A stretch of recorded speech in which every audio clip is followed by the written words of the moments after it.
in. Oh, we are now live.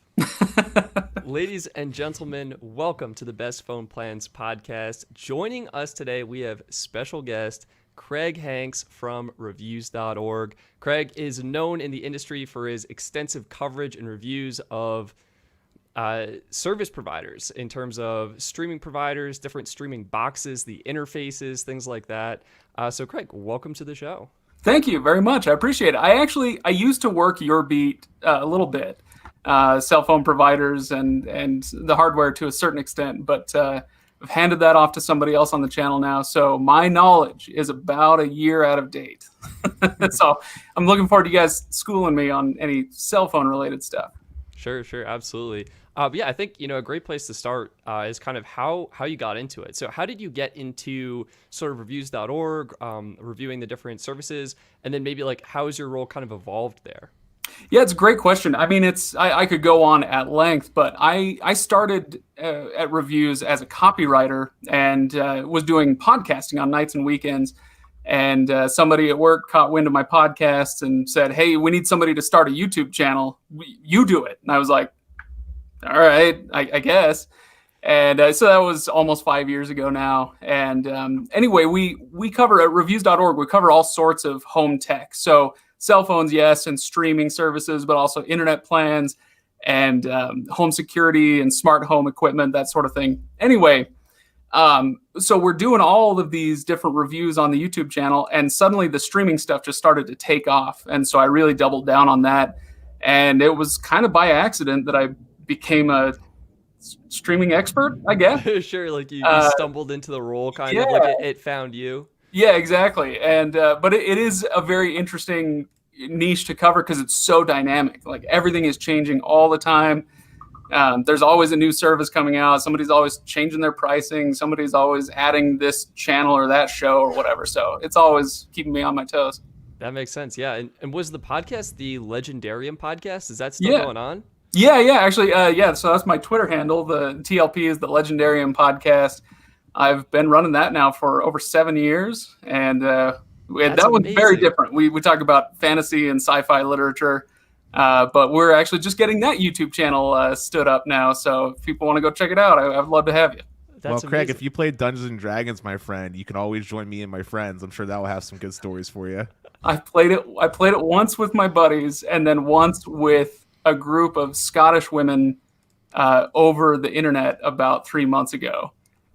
So that was an experience. That does sound like an experience. But hey, Craig, so in this wild west world of streaming services, man, what is your preferred platform to stream on? I know you did a review about TiVo's new box. I know you tried out Flex. I know you tried. I think you've dabbled a lot of odd ones, but what's your go-to at this point? Like, is it the Apple TV or?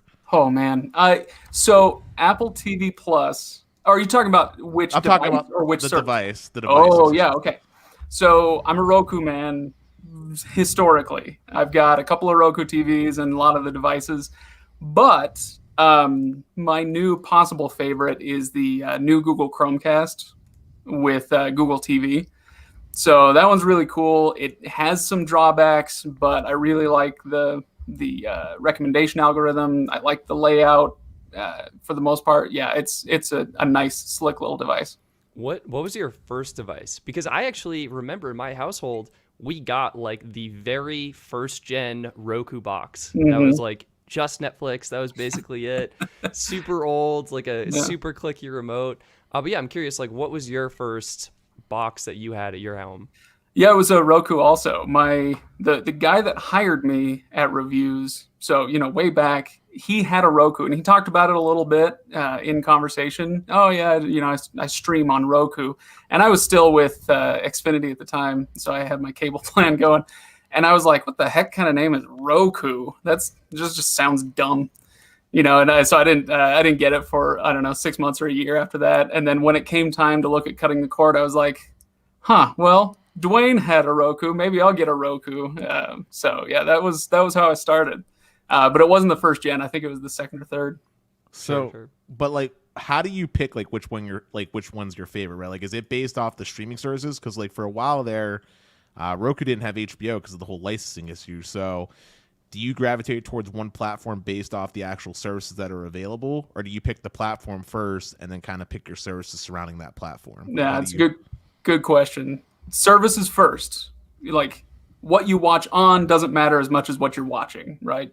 So services first. And the time when I started falling in love with the new Chromecast was actually when HBO Max and Peacock were not available on Roku and Fire TV.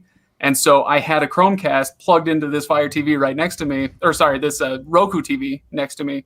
And so when I wanted to watch HBO Max, I would flip over to the Chromecast. And then I found myself just hanging out there more than on my Roku screen. So I switched the input. So now when I turn on the TV, it goes straight to the Chromecast. I love that. Yeah. So I just moved to a new apartment, and the first TV I bought was actually a Roku TV. And I love that about it. I thought it had a clean interface. I love the dashboard. And once I figured out you could configure the starting input and what it jumped to right away, I was in love. Unfortunately, that TV broke on me. It actually had a weird power issue and just one day was totally dead. And so I was able to thankfully return it, and I got a new Sony TV. But yeah, no, my experience with the Roku interface and system was really on point. But yeah, you mentioned kind of the Google TV getting a little bit of love over there. So, it sounds like with so many streaming services, the new challenge is not like it used to be Netflix. Like that was the answer. All right, you want to do streaming, you go to Netflix. And now it's like we have all these different platforms. And it sounds like the key to winning streaming is almost aggregating the different services and like displaying these are the best shows to watch. So I think Apple is doing that, right? With Apple TV, and Google's doing that with Chromecast. It's one of the things I've always liked about the Apple TV was that it had that kind of collation of your favorites, your watch next list. Everybody sees these on Netflix or Hulu or whatever, but Apple TV brought it all together. So now you could see what you were just watching on Hulu or HBO or whatever. It would bring them all together, except for several vital services like Netflix. They never wanted to play ball with Apple TV in that little playground. And so that was one of the things I loved the most about the new Chromecast was that it took that concept, but they were able, I don't know what deals or what, money they had to pass into the table or whatever to make it happen, but they made it happen where you could get everything in a continue watching, and create a My List that was, had all of your Netflix and Disney Plus and HBO and all the rest. Yeah, it's awesome. Yeah, I got an Android TV, and I noticed I just had an update that pushed out, and it just started doing that functionality. Like, I was watching Crunchyroll, some anime, and it has it there, continue watching down in this little, like, My Watch tab, and it has other stuff that's recommending. It's awesome. But I'll tell you one thing. If we're talking about aggregators, the Flexbox, I know it's been like a year probably since you reviewed that. That's true. But the Flexbox from Comcast is actually super good.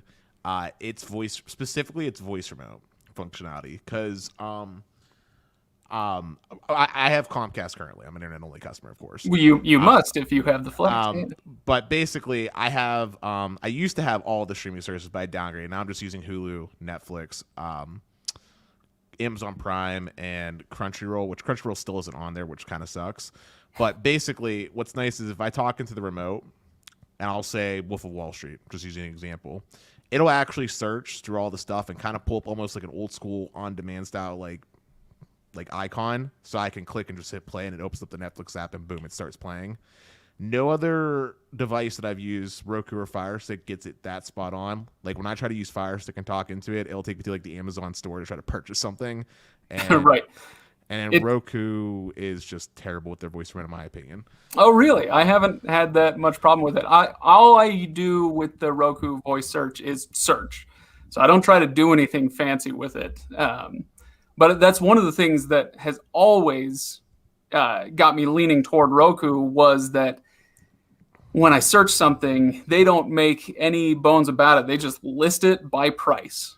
So if I want to watch The Lord of the Rings because I'm a giant nerd, then they're going to show me every streaming service that carries it. And if I'm subscribed to any of those, it puts them up at the top. And if I'm not, then it puts the cheapest stuff up at the top. I think that's really great. The Chromecast does that as well, which I was really excited for. The only problem with that is that they do put one extra step in there for you to find that list. They just make it a lot easier to go ahead and just rent it from Google, right? Right, so right. that's one of those little things. Like I get it, they got to make their buck, but Right. that doesn't mean it's not a little annoying. Sure. I just wish that we could get to the point where there's like, so you know how in the phone space you have iOS and Android, and they're like the big two, and you know kind of what you're getting into. Yeah. I know it's sad to say this, but I want to see some consolidation in the streaming platform market, so that we get to the point where there's like one or two of them, and the experience can be consistent for people that like the controlled experience or people that like the Android experience. Because what I have found, because of all these platforms, apps like Netflix will function totally different on these different streaming services. Like, I'll give you one quick example. Going back to the Flexbox example, with the voicemail on Flex, I can do things like, say, fast forward 2 minutes and 15 seconds. Like, I could be very precise. Yeah.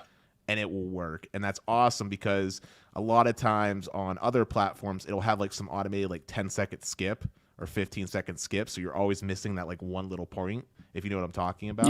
Yep. Or it might be other things like on YouTube, for specific on iOS for the longest time, you couldn't like manually select the resolution when you were watching on mobile phones. Right. Like, I just want a consistent experience for these apps, and I feel like if we narrow down the platforms, that will happen. I wouldn't mind that. I will say we'll get there. That's how the market works, right? It's right now it's just the Wild West. Everybody's trying to get in on it, and there have already been a lot of failed attempts. I don't know if you guys remember Sling TV put out their Air TV player. I think they're still selling it. I remember that. But yeah, there's things like that where it's like, oh, we're gonna make a splash in the market, and then it just falls with a thud, right? And that is gonna happen. It just takes time. Like all of the other devices, they'll kind of drop off, and everybody will own probably one of like three things. If I were to guess, it would be Roku, Amazon, and Google. And then you'll still have niche devices like Apple TV, awesome device. Don't get me wrong, but it is niche. Like only Apple power users are going to use it.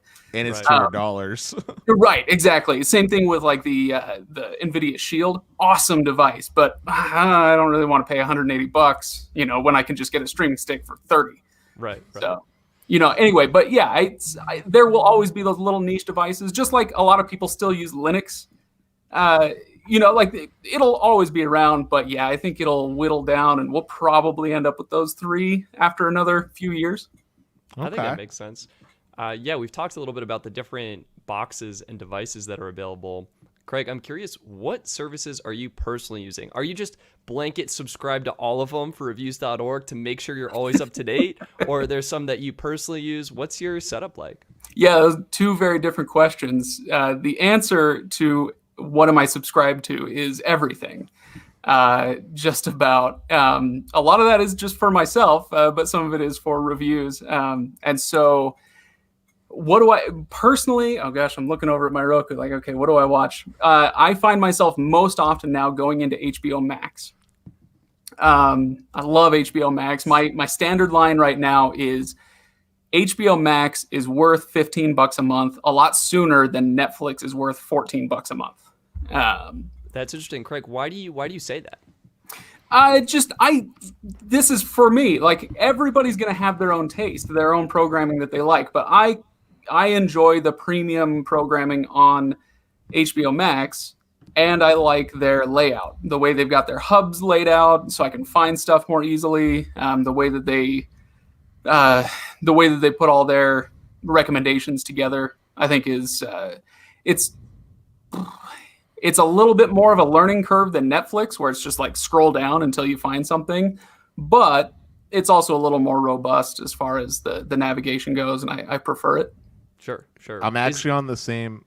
Sorry, I was gonna say I'm actually on the same train as you, Craig. HBO Max is my favorite streaming service. I get it for free from AT&T because I have their Elite plan, and for me, I don't necessarily think their app's the best. I think actually, it's decent, but I think Netflix has the better app. But from content standpoint, they already had that huge catalog built up over years from like Game of Thrones and Sopranos, and they got classics like Looney Tunes. Like I grew up watching that cartoon. It was one of my favorites. So I'm an HBO Max man myself. Plus, if you're doing an apples to apples comparison, Netflix is like $18 for the 4K version with the 4 screens. HBO is only charging $15, so it's actually cheaper as well. Yeah, if you're going for 4K. Yeah, absolutely. Oh shoot, what was I going to say? Oh yeah, and they're doing all these releases this year on HBO Max, which I have some opinions about as far as Yeah, you want to share? So you're talking about the same day in theaters and same day on HBO Max. Yeah, Craig, what are your thoughts on this? This is such a kind of a big move in the industry.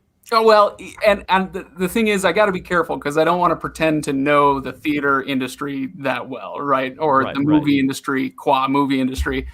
But as far as the HBO Max angle goes, although I from what I can tell, it's probably overall a stupid move. It is really good for HBO Max and will bring in a few more subscribers, not nearly enough to cover the losses that I suspect they'll have from the theaters. But yeah, they're creating a lot of buzz. You think about Wonder Woman came out in December, and fine, you hate me if you want, but that movie sucked. But I agree. It still created a lot of great buzz and got a lot of people signed up. And now I am fully on board. I want to see what Zack Snyder can do. I want that Snyder cut. I want the Godzilla versus Kong. Like, they've got a slate of really good stuff coming out. So they'll do pretty well this year, I think. I'm looking forward to it. Yeah, no, absolutely. So you were saying, when we asked originally, so you were telling us HBO Max is your main streaming service that you use. What's your secondary one that you're going to? Oh, let's see. Disney Plus for the kids and sometimes for me. Netflix. I use Prime Video quite a bit. I don't use Hulu much these days. I barely use Peacock. Discovery Plus is dope. Really? Oh, I disagree. Discovery Plus is awesome if you like that content. I do like that content, but what are they? They're documentaries, right? Nature films. It's largely made up of cheap reality TV stuff. So Food Network, TLC, A&E, Discovery, of course. So is it sort of like those live Food Network shows that you can now just sort of stream on demand? Yeah. Okay. But here's my hot take on this. Okay, so I love A&E's content because I binge watched 60 Days In, the prison show from A&E, and yeah, it's on Discovery Plus, but it's also on Hulu. And same thing with a lot of TLC shows like 90 Day Fiance. Yes, I watched that with my girlfriend. Also on Hulu. So Discovery Plus to me is just a waste of money because most of their content that matters is on Hulu already, which is $11 for no ad and $5 for with ads. $6, I think. Yeah. Or $6. No, I get what you're saying. It won't be that way forever. You think they're going to leave it on Hulu? No, they won't. Anyway, it's my standard line for a while has been the only thing keeping people on their cable plans is live sports, news, and basically everything that's on Discovery Plus. And so they've taken away one of those reasons to stay with cable. So, by the way, I did notice somebody in the chat said, don't think I didn't notice the Lego in the corner there. So I'll tell you, there are a lot of services that I do enjoy. The Lego channel is one of them. That's awesome for kids. If you got kids, I've got two. Don't knock the Lego channel. How dare you? But I will say this. As far as services go, there is one much maligned streaming service out there that I will defend to my dying day. This is the hill that you will die on. Oh, absolutely. What is this? Apple TV Plus. Oh, no. Oh, okay, Craig, this is beautiful. So we actually have a question from Mark, a Patreon supporter of the show. His question is, when do you think Apple TV Plus will be a true competitor to Netflix, Disney Plus, and HBO Max? Never. Wow. Okay, so Craig, your hill to die on is Apple TV Plus, and it will never be a competitor to the other streaming platforms. What is your take? What do you feel like is going on here with Apple TV Plus? I don't need it to be a competitor to Netflix. We don't have to. Sorry, Dennis. I don't relish the idea of all of the consolidation, right? So I know that it's going to happen, but I do like the idea that there is still room for niche products out there. So I'm fine if Netflix, Disney Plus, and HBO Max are basically like the last ones standing, right? These are the big ones, and they all have 500 million subscribers. and they're all $15 a month. That's fine with me, as long as there's still room for these other channels out there. Apple TV Plus is not a competitor to those because it's not doing the same thing that they are. Apple doesn't have a giant backlog of content from the Paramount vault or the Warner Brothers vault or the Disney vault to pull in and throw onto a streaming service. They don't have that. But what they do have is like maybe 50-ish shows now that are essentially HBO quality. Whether you like them or not, everybody has their own taste, but they are quality shows that I have thoroughly enjoyed watching. And I'll say that I am not what you would call a hipster, except when it comes to something like Ted Lasso. I was shouting at people for months, Ted Lasso is the greatest thing, on your streaming and on any streaming service right now. And turns out everybody figured out I was right. That's amazing. If it's as good as you're saying it is, Craig, then Apple, for the first time ever in their life, has done a terrible job at marketing it to me, because I got it for free when I got my iPhone 11 for a year. And one of the first things I did after having it for like 6 months, one day, I was just like, you know what? I looked through it real quick and I was like, I'm going to cancel this before I forget. Because I didn't see anything on there that caught my eye where I was just like, wow, I got to like binge watch this. But so you didn't actually try any of the shows. You just looked at the titles and pieced out. I basically looked. I saw like you said, like 40 shows or whatever. Like literally, I could scroll twice on the scroll wheel, and I was like, oh, that's all the content that's on here. Peace. And I just pieced out. No, I just signed it. I don't know. I have mixed impressions here. So one, I love that it's only $5. I think that's the super sweet price point for what Apple's offering, and I think it's smart they're bundling it with their Apple One subscription. And two, like Dennis said, they included it for free. That actually got extended, so I think I have it for free until July. And then I got the new iPhone 12 and signed in with a different Apple ID, and they offered it to me again for a year. So on that, I just have 2 years of Apple TV Plus. And I watched and loved the morning show. I don't know if there's another season out yet, but I thought that was fantastic. And I don't know. I haven't really dived into the content enough, but I think, Craig, you bring up a great point where Apple's production quality is really, really high. Like, it's on par with the other studios, and it's kind of about people discovering the content and realizing they enjoy it to add value. And I think they're doubling down on kids content. Is that correct? Or is that another platform that might be doing that? I haven't kept up exactly with any of their press releases the last couple of months, so they could be. But okay. I think, but you nailed it. It's essentially what happened with Dennis is people look at it, and I think we're used to this idea of what a streaming service is. You log in and you're assaulted with thousands of titles. And like, oh my gosh, look at all these things. It's like, I'm kid in a candy store. What do I want to watch now? With Apple TV Plus, it's not that way. This is, if we want to abuse the metaphor a little bit, instead of a candy store, it's like fine dining, and you're only presented with like 8 things on the menu. And it's like, what do you want? The chef will whip it up for you, And it's so people pop in and see that it's not what they expect. And so they're like, oh, this is weird. I'm going to go back to what I know, without ever actually watching the shows. So there's no ad. Fantastic. I'm one of the few people who enjoyed C. For All Mankind is awesome. There's just so much good stuff on there. But the problem is like, in order to get someone interested in a show, it either needs to be talked about by your friends or someone that you know.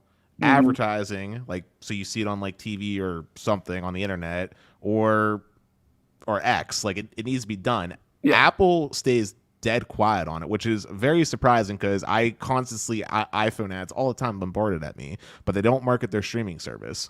So the streaming service is not meant to make them any money. It's meant to make you a stickier consumer of their products. That's why they're only charging $5. They spent $2 billion on this freaking content. They need to charge $25 a month if they want to, ever even hope to break even. Of course, then everybody will get out of there, right? So, no, the whole point of it is you bought that iPhone, and so you're like, oh, sweet, Apple TV Plus, great, I get that for free, and it's really easy to watch on my phone, and I can send it over to my laptop or my iPad or whatever, it's in the ecosystem, and so it gets you further enmeshed in that ecosystem once you get watching. So it's not meant to make them money. That's why you keep seeing ads for the iPhone, The iPhone makes them a bunch of money. Apple TV Plus doesn't. Fair Makes a lot of enough. sense. But I mean, I know Apple has consistently talked about diversifying their revenue stream. Since the iPhone makes up the bulk of their profits, I know they've been trying very hard to not only make the iPhone cheaper to get more people on iOS so that people subscribe to like iCloud and these other, software generated revenue, but I know they want to diversify with like other product lines and product stacks. So I actually do think Apple, counterpoint, I think Apple wants their streaming service to make money, but they know that they can't charge the type of money that they would need to turn a profit on it, and so they're investing in other avenues. Is my personal take. I'm fine with saying that as long as we caveat it with yet. Like, they know it's not going to make them any money, but I'm sure that they have hopes for in the future this becoming the next HBO. Yeah. Like if you're a consumer of fine content, then you're going to have Apple TV Plus. Speaking of networks with fine content, Disney Plus has that moniker. And I don't personally buy Disney Plus. I'm using my girlfriend's. And Sinner. I am a sinner. And the only thing I binge watched on it was basically all the Star Wars content. I watched all the movies, including the new ones that I missed out on, and I watched The Mandalorian, of course. But outside of that, I didn't see anything on there. Now, Craig, you've been a person that loves these fine dining streaming services that are super niche. Tell me how I'm wrong. Tell me how Disney Plus secretly has like a deep library I don't know about right now. Dennis, do you have kids? I do not. Okay, well, there you go. It's closed. No, it's if you've got kids, it is a must-have, absolute must-have. If you don't, it still might be. But for you, it's like, oh, I love Star Wars, and so I'm going to binge all the Star Wars content, and then you're done with it.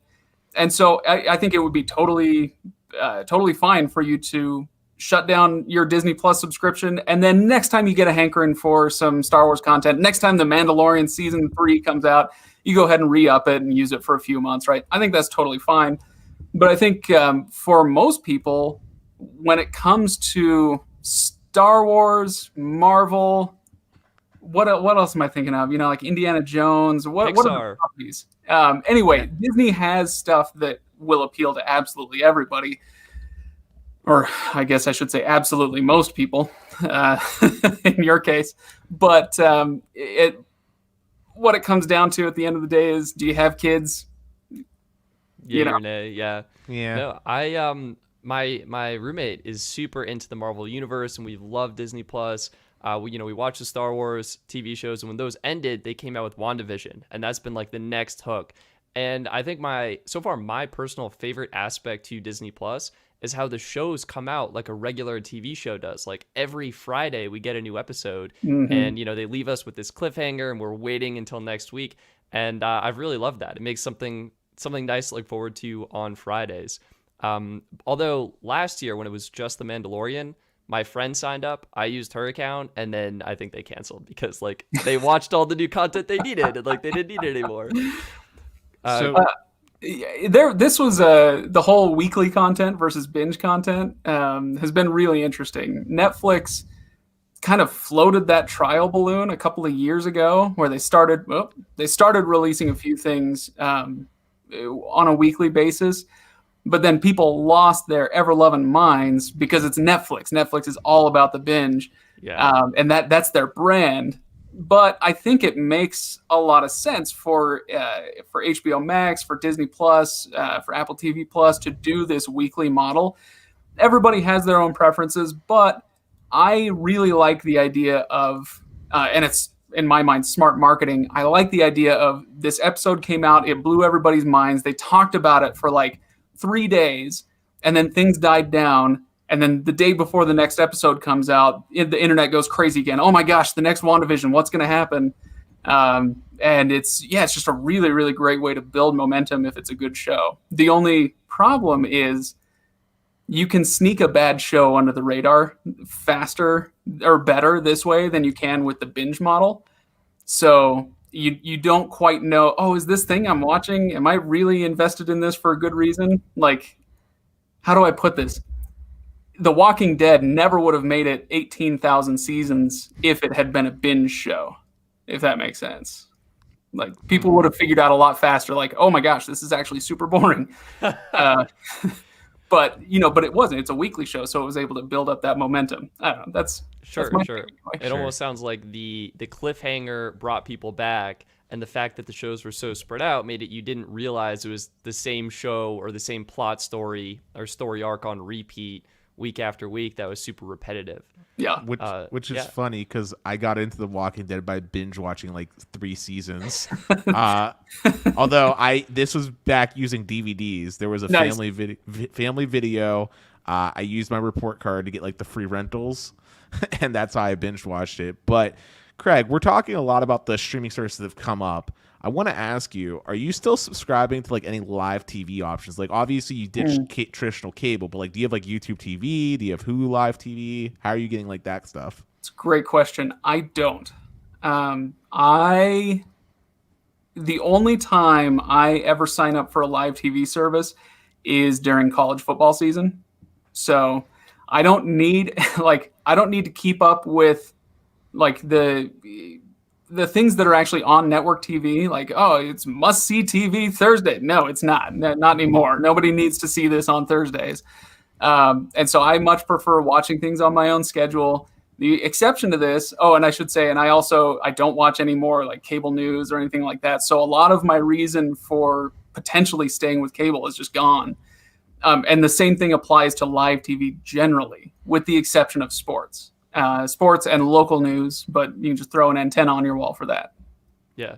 My family, interestingly enough, we've never had cable. We've never paid for a cable box or subscription. So growing up, Netflix was really our only source of TV entertainment. And now that I'm kind of on my own, I have Netflix and then some of the other subscription services as well to get a little bit more content in there.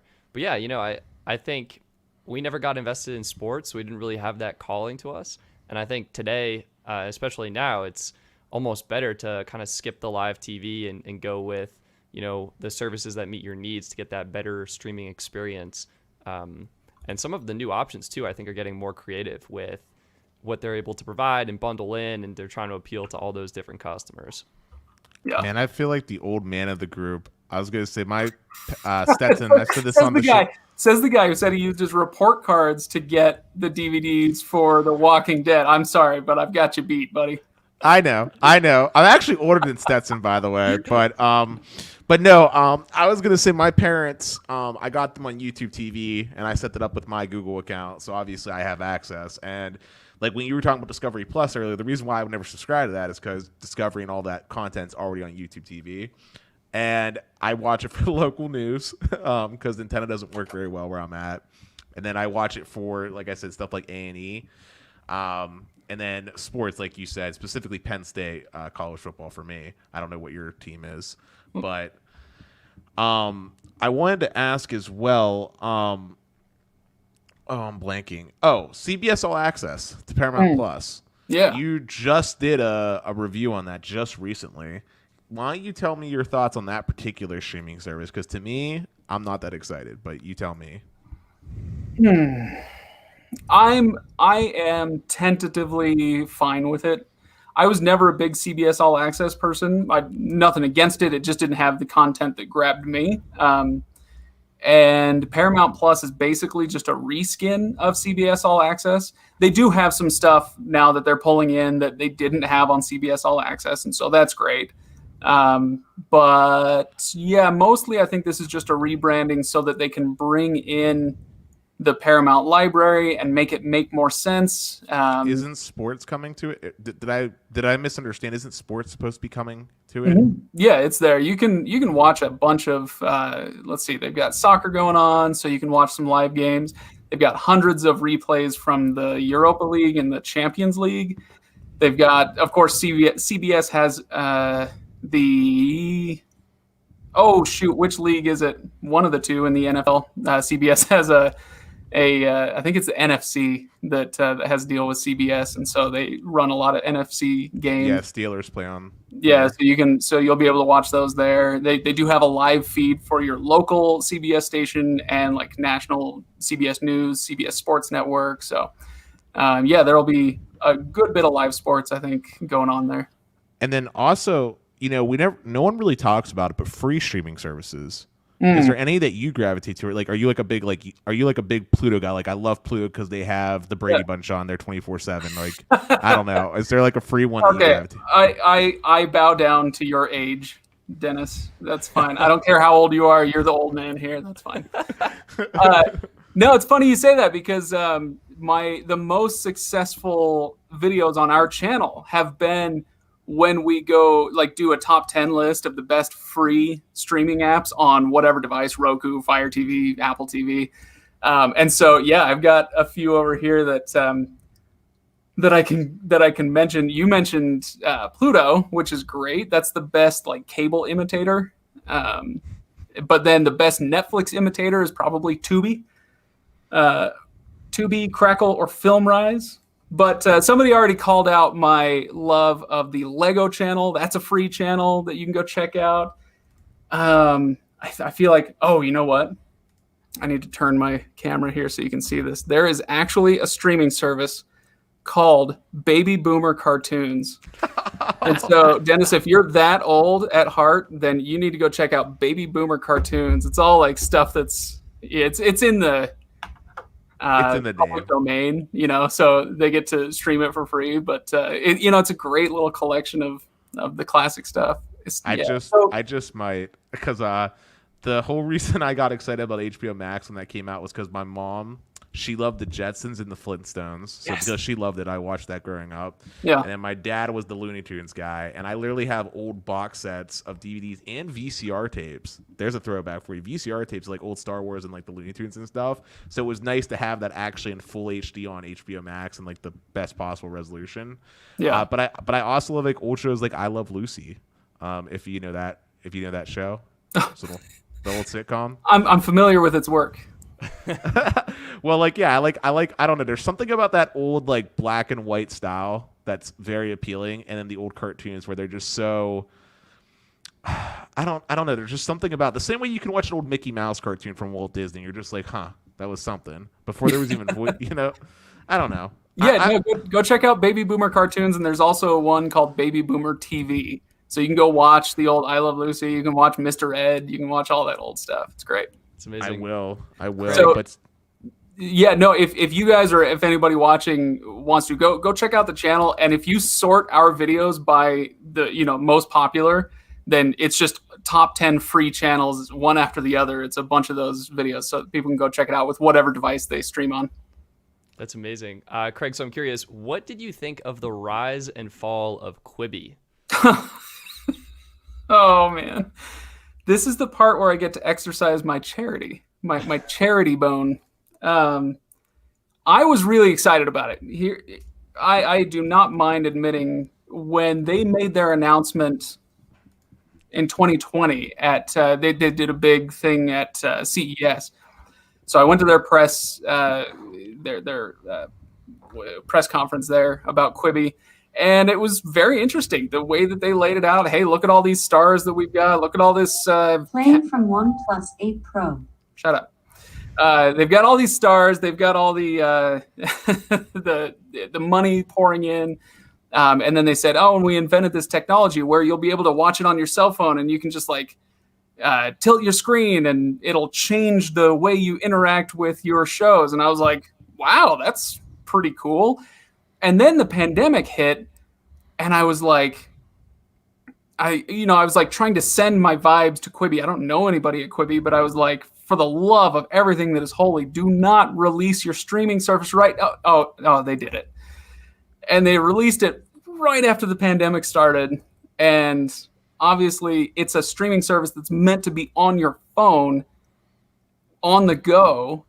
All of their marketing material was like, you're at the bus stop, you're waiting on the train, just go ahead and, flip open your Quibi, watch a little Quibi. And then nobody was on the go for several months at least. And I just thought that was so foolish because they had some decent content, which they've now sold to Roku. We'll see what happens there. The technology was the coolest part to me because it was interesting, but they didn't do enough with it. They highlighted a few shows and a few like little things in their press clippings that were kind of interesting. And that was fine. And then when you actually got down into it and actually tried to use it, it turned out not to be that interesting. What was the one with Liam Hemsworth, or the remake of that classic? I can't remember the name of it, but it was this action movie. And if I watched it like this, that's fine. It looks just like a regular action movie, kind of small, but that's fine. And then I went like this, and it just, all it did was, it's the same movie, but now I can't see anything, And that was the bulk of the content. It wasn't actually built for this cool technology they came out with. So of course it was going to fail. I'm not happy about it, but as soon as they released, I was like, oh, this isn't going to work out. So I am happy to be right once again.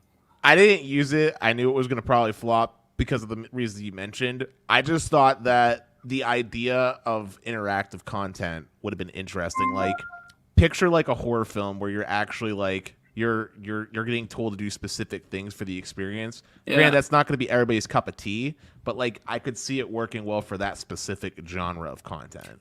Oh, there was one really cool example that they showed. I think it was basically a commercial for Ring, if I remember right. I'm trying to remember. It was one of the video doorbells, but they had this cool thing where when you were okay, so sorry, I'll set the scene. This guy comes to the door, he knocks on the door, and there's this young woman who is home alone. She doesn't want to answer the door. Who is it? What's good? She's answering the Ring on her tablet, of course, whatever. Who is this? And delivery, whatever. And then things start getting scary, and he's banging on the door, let me in, and whatever. But that's the scene. Every time you would watch it like this in landscape mode, you would see the girl.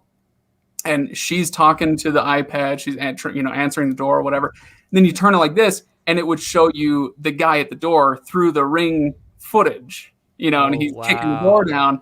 And so you could switch back and forth between the two. I thought that was really cool and really inventive. And that was a commercial. And none of their actual content was that cool. So see, and that's where it would have been cool. Stuff like that. Or even another idea too.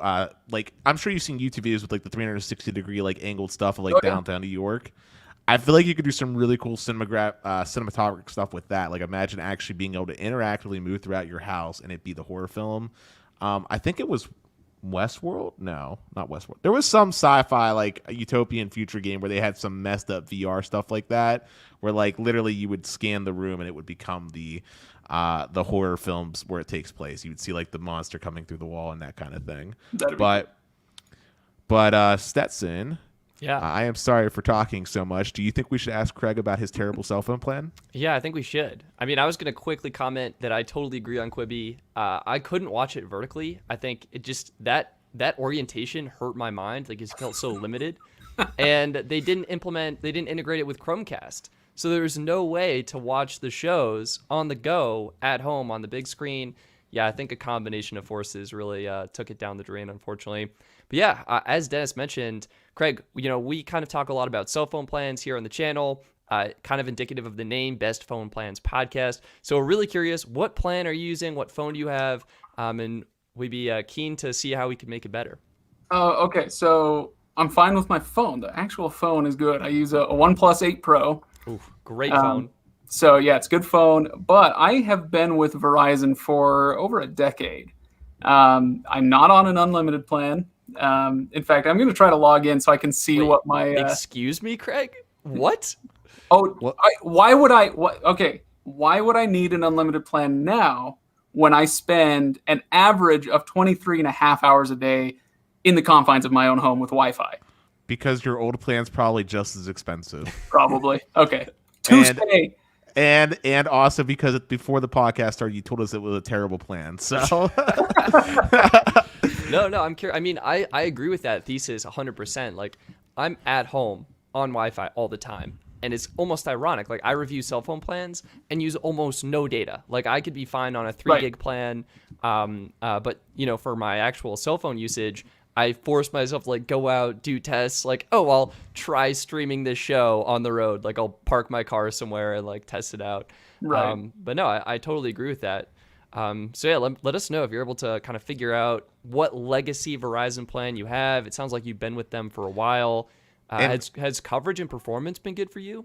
Oh yeah, that's part of the reason I stayed with Comcast for so long, as far as like home internet and cable TV and whatnot. It's the same reason I stay with Verizon is that it just freaking works. You hear people, it's less so these days, but people who used to be on Sprint before it got merged with T-Mobile, or people who were on T-Mobile at the time, or on one of the MVNOs when they were brand new, they would talk about getting, their coverage would skip out, or they get dropped all the time, or whatever the case may be. Verizon just freaking works all the time, at least where I'm at. And so I'm willing to pay a little bit extra for that. Like, I'm not out to get the cheapest plan out there. I'm more concerned with that balance of like, what's actually going to work and what am I not going to have to pay too much for. And Craig, before you tell us too much about your plan, I just want to take a guess at what you're paying with this. Okay, hang on a second. Let me. I want to see if I can find the plan name. Let's I don't do think some I can. some sleuthing. This is probably going to be a data bucket plan, and I'm guessing like a small, medium, or large kind of deal. That's my guess. I'm thinking he predates. He said 10 years, so I'm thinking it predates that moniker. Whoa. I was gonna say. The only thing I want to know is how many lines do you have? Is it just one that you have on the account? 2, me and my wife. Okay. All right. My guess for a price point, since it's Verizon with the old style plans, how they charge things, I'm guessing that you're paying $100 to $120. Okay, my last bill was $130.90. Whoa. That's Jesus. pretty close there.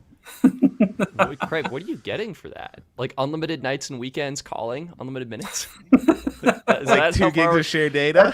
That's a great question. This is why I was saying I really want to get together with Sherry over at Whistle Out and find, Sherry will help you, Craig. Sherry will help you. Oh, I know. But let's see. What am I getting for this? It's a $50 account charge and then basically $40 for the 2 lines. Oh, whoa. Okay, so that means you're probably on like a small 3 gig plan for $50 a month, and then 4 like gigs, it looks like. 4 gigs. Woof. And then you got your smart line access fee that they used to charge. Yeah. How wonderful. Yeah, it's one of those things like, because like with streaming services, I mean, as we've established, I get paid to watch TV all day, and I have got my setup like streamlined. It is nice. I always know how much I'm paying and where and all this stuff because I pay attention to it. My cell phone just keeps freaking working. And so I haven't thought about it in years, Well, Craig, if you want to know the godforsaken truth, if you still had Comcast internet, I would have told you should have got their cell phone service, Xfinity Mobile. That's true. Because they have a plan. It's 3 gigs of shared data. From a cost standpoint, it would have ran out to be like $35 total with tax and everything, or at least that's what would come to in my market in Pennsylvania. Now, how long has Verizon Mobile been out? Or Xfinity Mobile, or Xfinity? Yeah, I think 4 years. Oh, that long? Wow. My guess, I'm betting that they're doing a similar thing that Apple TV is doing with Apple TV Plus. Stickiness. Don't know about this for sure, but yeah, stickiness. Like they've got you on the Xfinity cable and internet. You've got your Flex, and now you're on Xfinity Mobile. And so to get rid of any one of those things, your whole ecosystem falls apart, and you have to put it together one piece at a time. Oh, correct. And so I don't actually have their cable. I'm internet only. And that's right. Yeah, you have to be internet only to do whatever. And as far as cell phone service is concerned, I actually have T-Mobile on this phone, and then there's another phone behind me that's on AT&T. So I don't actually have any Verizon-based cell phone service because long story short, there was an experience I had with Verizon that this made me not ever go with Verizon as a cell phone provider.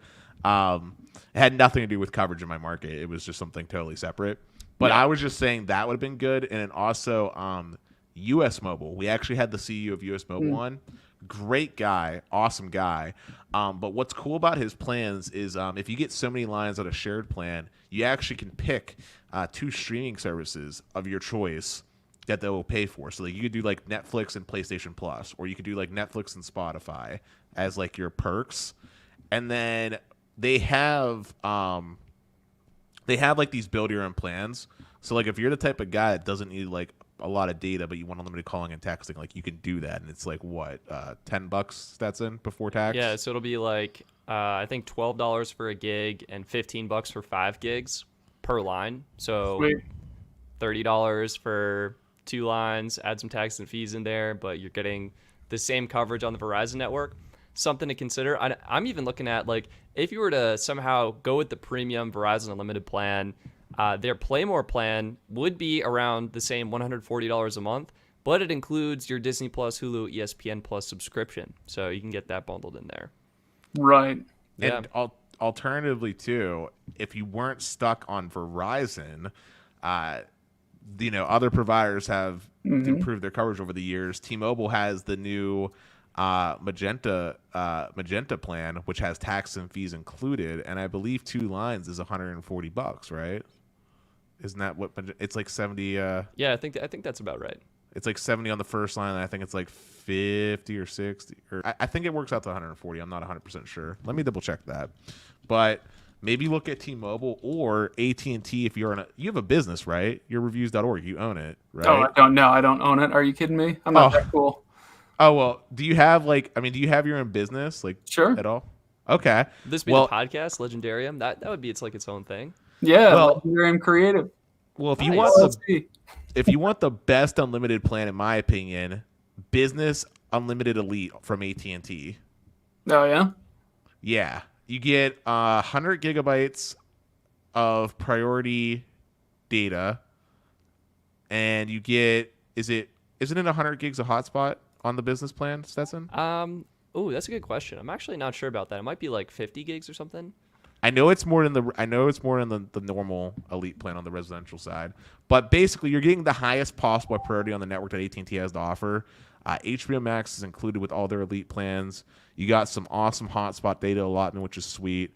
And from like a pricing standpoint, I think it would work out to being about $150 for you, because like the first line's like $85, and like the second one's like something else. They do some weird pricing like that, and then you got your taxes, of course. But it wouldn't be that much more expensive, and you're actually getting the legitimate best possible plan you could buy. Yeah, if I were in a situation where I did a lot of business travel, or I was just out of the house a lot, even when I was in the office, I would just get on the Wi-Fi at work, right? I've never needed an unlimited plan. There have only been a handful of months where I've gone over, and I'm like, well, okay, the overage charge at $10 or whatever, it's not gonna kill me to do that for a month. So yeah, I just haven't needed an unlimited plan. I certainly don't right now, but if I did a ton of stuff on the road, then yeah, I could see that being super useful. Yeah, well, if you are looking to save money in your service, there are options out there, and I'm super excited to see your collaboration with Sherry, because I think you can come out with an even more affordable plan to put money towards your streaming services, or to upgrade your, TV or sound setup. That's another question before we kind of end the show here. You're watching all of this content. What is your setup for enjoying this? Have you built like a home theater, or you got like 5.1 surround sound? What are you currently rocking? So I've got this standalone building out in my backyard. I built this as a podcast / YouTube studio. And is this where you're recording now? Uh-huh. Yeah. Okay. So yeah, it's been awesome. And what that means is I get to turn the volume up as loud as I want. So I've got a couch on the other side of the room, and I've got the TV here. So if I just need to check something, I'm still sitting at my desk. I just kind of click over and check it out. But a lot of nights I'll be sitting on the couch watching TV. And because I've got a TCL Roku TV, I sprung for the Roku speakers. You can kind of see one of them mounted on the wall right there. Yeah. So I've got those ones. I've been thinking about getting a sub, but honestly, it's not it's not vital, because these speakers are very good. They're not like, they're not primo Bose or whatever, but they're very good. So that's 65-inch Roku TV, Roku speakers. I don't know. I've got speakers and microphones all over the place here. So yeah. It sounds like you have smart speakers and stuff. I would definitely consider the subwoofer. I mean, one of the examples, I just watched something. It was the latest show of WandaVision, actually, with my roommate, and which I haven't watched yet. So no spoilers. Right. But to emphasize certain scenes in the movie, they put in this amazing low rumble that just, you feel it in your chair as you're watching. And I really think if you were to consider adding a subwoofer, if you wanted that like low rumble experience, I think you would you would enjoy it. And I think Roku actually has something that they offer for that, or you can probably pick something else up. But yeah. Hey, Craig, I want to just squeeze in a quick Patreon question that we had for you as well before I Sure. forget about it. So we had one of our Patreon supporters named Hector Hernandez. He asked, what is the first thing that you reviewed? And then there's follow-ups to this question, but I'll start with that part. I'll let you answer that. What was the first thing you reviewed? Okay, so that's a great question.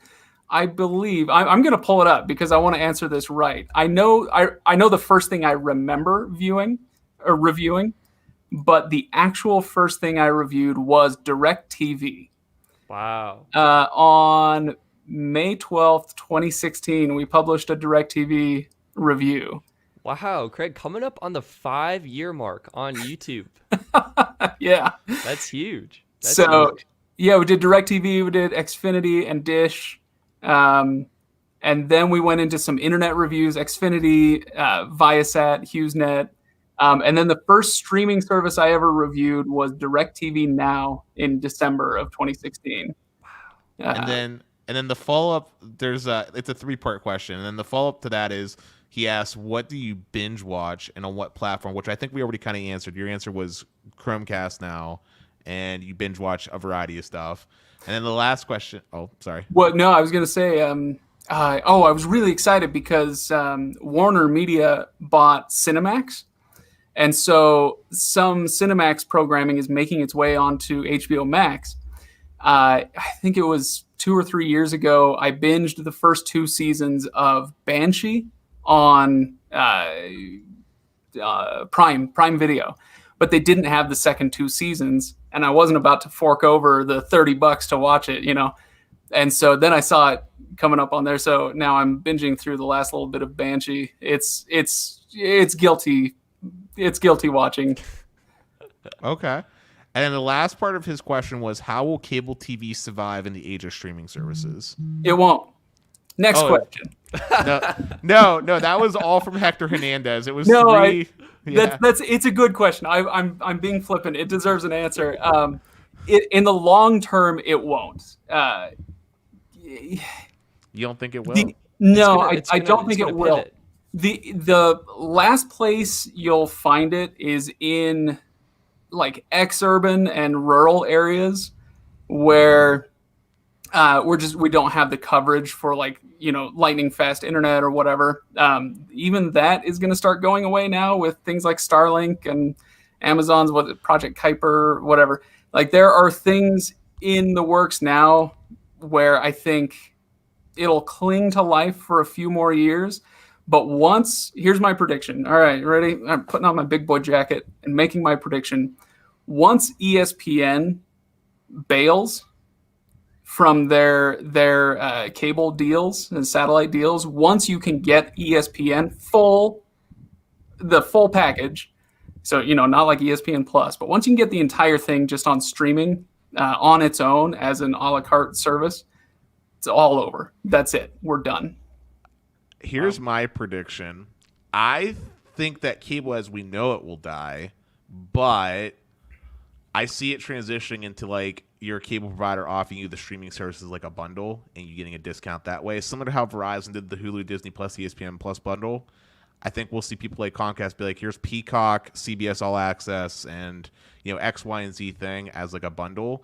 And the reason I say that is because in other parts of the world, they already do that with streaming services. Like they don't actually have like the cable TV that we think of. They just still like streaming services for like US content, and they incorporate into their internet. Right, but then it's not cable TV. So what happens to cable TV in this case? It goes away. I think cable but TV bundling, I think you're right. Bundling could still be a thing for sure. Sorry, Stetson. No, cable TV as we know it will go away, and some other form that will give us the live TV we're used to will reemerge. And I think it'll likely be some sort of more flexible or more a la carte streaming solution that lets you get what you want without getting all this extra fluff bundled in there and congesting the shows you really want to see. And the timetable on it, I give it actually like 5 years. I think it's going to be like 5 years. I'd probably give it a little longer than that, but yeah, it's not too far in the distant future. It's not making any headway in staying around. That's for sure. Unless unless we start seeing the streaming services put their content back on cable, so it's like both ways, and the cost comes down, or the cost of streaming services keeps going up, in which case then cable might stay around longer. Because like we talked about with like Discovery Plus, I told you there was no reason for me to have it because I have all the content on my cable or on YouTube, right?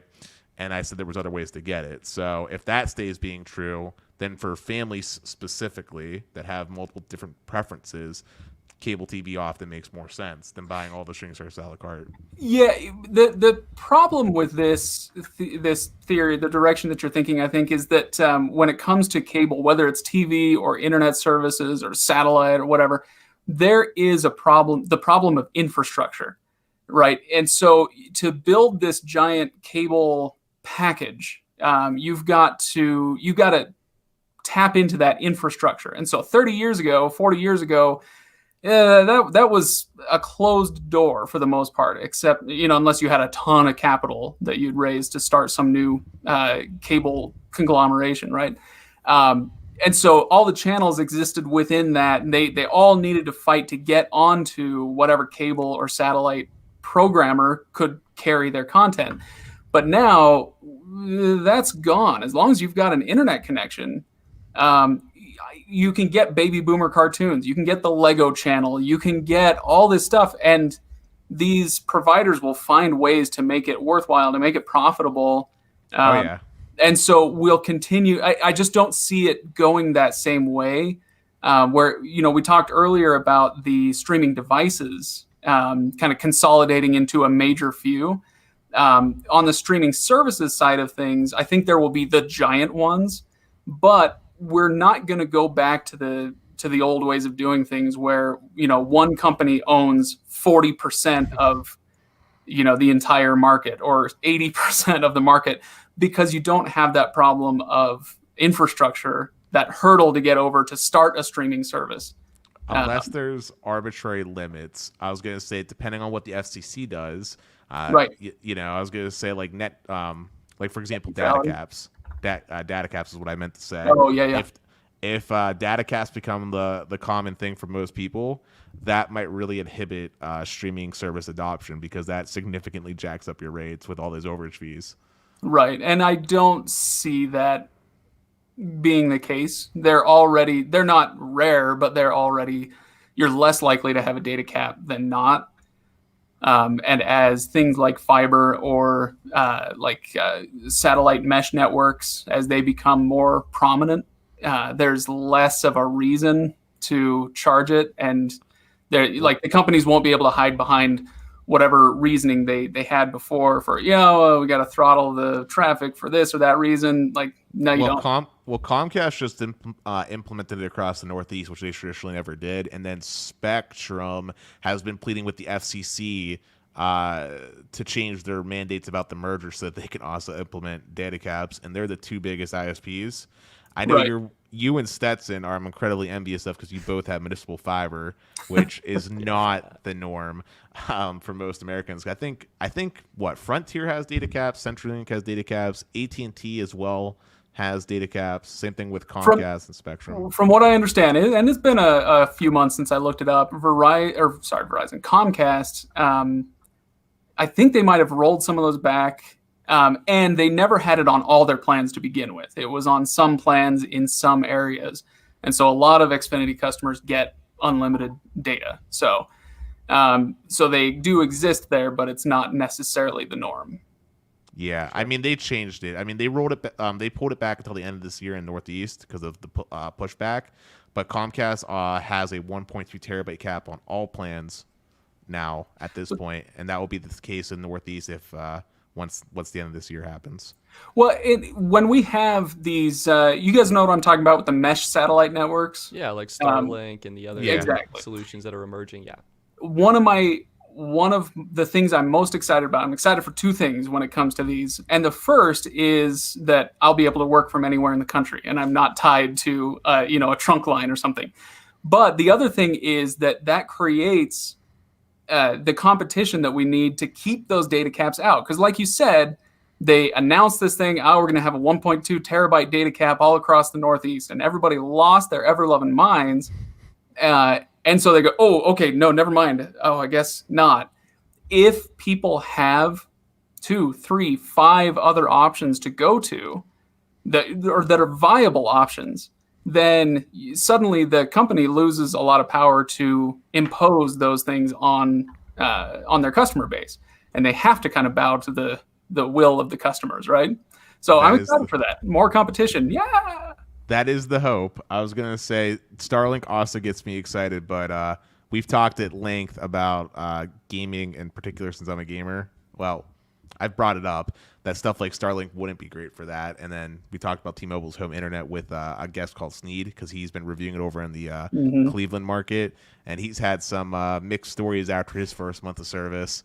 So we will definitely wait and see. But Craig, I want to sincerely thank you for coming on. I have been a huge enjoyer of your content, and it's been a pleasure to pick your brain about a variety of topics.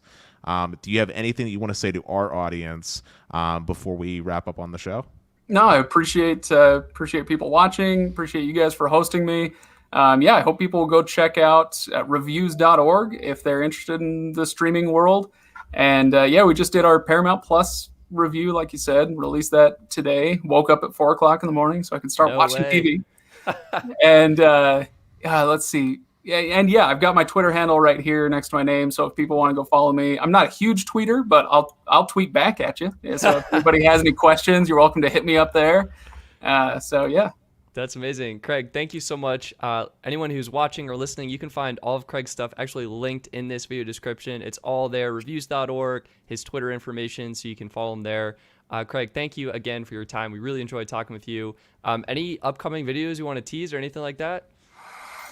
We have brought on, I'll tease this. We brought on a third contributor, I guess a fourth, if you're counting me. So we now have 4 of us making weekly videos on the channel. And we just brought somebody on. His name is Juan Carlos Bagnell. He has his own YouTube channel that's amazing. And we're bringing him into the fold here to discuss internet issues. So we've been talking about this for a while now. And his videos are so good. They're so good. It's the kind of thing where I might not even care about what he has to say, but it's so interestingly done that I just watch his videos front to back anyway. So I hope people go check him out. He's going to be talking about Starlink soon. He's done some stuff on 5G and that sort of thing. And his videos are just so informative and fun that I think everybody would enjoy them. Amazing. Well, maybe we'll have to have him on the show as well. Yeah. Anyway, that's going to be it for this episode. Craig, thank you again. Everyone watching, please take care. Have a wonderful rest of your evening, and we look forward to talking to you in the next episode. Cheers, guys.